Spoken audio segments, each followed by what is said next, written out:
এবং হাসিনা যে ভাষায় কথা বলতো এরা ওই ভাষায় কথা বলতেছে।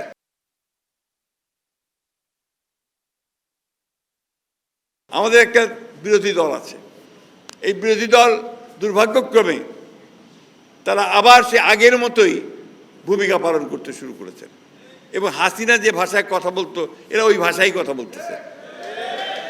করতে দিব না, চলতে দিব না, শেষ করতে দিব না, হ্যাঁ এইসব বলতে শুরু করেছে না। টার্ম শেষ করতে দিব না, পারবে না। আরে বাবা, হয়েছে তো মাত্র 4 মাস 5 মাস। এই 4 মাস 5 মাসই তো অনেক পরিবর্তন হয়ে গেছে, বহু পরিবর্তন। একটা ধ্বংসপ্রাপ্ত অর্থনীতিকে টেনে তোলা শুরু হয়েছে, একটা বিপর্যস্ত আপনার প্রশাসন তাকে ঢেলে সাজানোর চেষ্টা করা হচ্ছে, চেষ্টা শুরু করেছেন। কাজটা তো এত সহজ না, এত তাড়াতাড়ি হয় না। আরও ধরে চেরাগ তো নাই কারো হাতে, অথচ তাদের ভাষায় যে এই মুহূর্তে হতে হবে। আপনার তেলের, আপনার গ্যাস আর আপনার জ্বালানির সমস্যা হয়েছে। আওয়ামী লীগ 15 বছরে একটাও তেলে আপনার গ্যাস বা তেলের খনি আবিষ্কার করার চেষ্টাও করে নাই, এক্সপ্লোরেশন হয়ই নাই।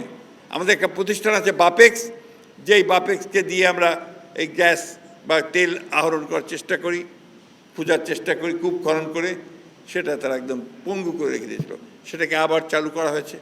বিদেশের প্রতিষ্ঠানগুলোকে আমাদের এখানে গ্যাস খনন করবার জন্য টেন্ডার করা হয়েছে, সেগুলো আসতেছে। আপনার এই যে তেল আর গ্যাস, এটা বিদেশ থেকে আনতে হয় জাহাজে করে এবং সেখানে বিলিয়ন বিলিয়ন ডলার খরচ হয়। এই যুদ্ধ, ইরান এবং আপনার যুক্তরাষ্ট্রের যে যুদ্ধ, আমেরিকার যুদ্ধে, এই যুদ্ধের ফলে আমাদের প্রায় $4 বিলিয়ন ক্ষতি হয়ে গেছে। ইতিমধ্যে বেশি পেমেন্ট করতে হয়েছে। এর মধ্যে কিন্তু একদিনও আপনার তেল ছাড়া থাকেন নাই, একদিনও কিন্তু আপনার গ্যাস ছাড়া থাকেন নাই। কমেছে হয়তো, যেটা আপনার আগে 10টা পাওয়া যেত এখন তো 4টা পাওয়া যাচ্ছে, কিন্তু পাওয়া তো যাচ্ছে। এটা আমরা চেষ্টা করছি, ইনশাআল্লাহ অতি অল্প সময়ের মধ্যে সমস্যাটার সমাধান হবে। আমাদেরকে করতে হবে, ভালোভাবে করতে হবে। আজকে আমাদের দেশে একটা বিশাল পরিবর্তন হয়েছে।